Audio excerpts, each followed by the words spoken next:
xaridorni ham, sotuvchini ham aldamayman. Uyimizni Olmazor tumani Tansiqboy bozori ro'parasida mehnat Qizg'aldoq mahallada joylashgan.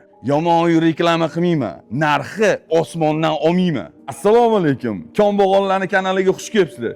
Boylar bu videoni ko'rmasin, ko'zinglar qamashadi. Bu hovlimizni choyi chiroyli damlab, qo'shnilarni jim kuzatish uchun qurilgan. Pul egasini topa olmay yuribdi. Men bu uy esa egasini qidirib yuribdi. Bizning yangi xonadonimizda mashinangiz uchun ham joy topiladi. Ishing tegi dachalarni turnadek qilib taglab qo'yaverasizlar. Yana eng zo'ri takoy. Kichkinagina cho'rni xod bor ekan, jizbiz qilish uchun zona ham bor.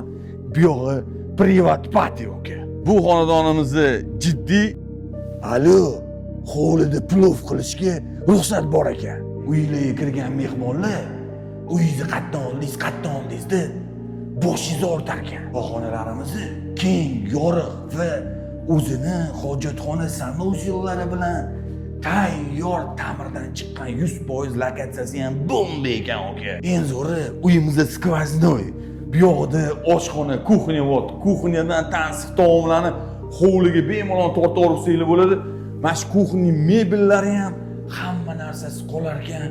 Qo'ni qo'shnilar bormi? Vahshi bomba joyda ekan dadam.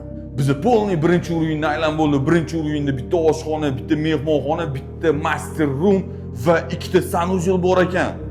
Bitta yorug' yotoqxonamiz bor, ko'ryapsizlar, u ham o'zini alohida sanuzyili bilan ekan. Ikkinchi urinda bizda 3 ta spalni bor ekan va o'zini alohida sanuzyillari bilan va bu yoqda keng, yorug' 3 ta yotoqxona. Bunisi bizda 3-chi yotoqxona bo'ldi. O'shanda общий 4 ta yotoqxona, bitta zal va bitta oshxona. Podvolxo'r kenaylarimga uyimizning tegi polniy podval ekan, zali tegi keng podvol va uyimizning yuragini qaranglar. Rolex bo'lib yotibdi-yu jigar.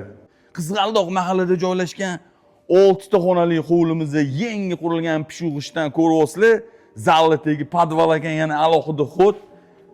Palov qilish uchun ruxsat berilgan xonadonimizning narxini $165,000 deymiz.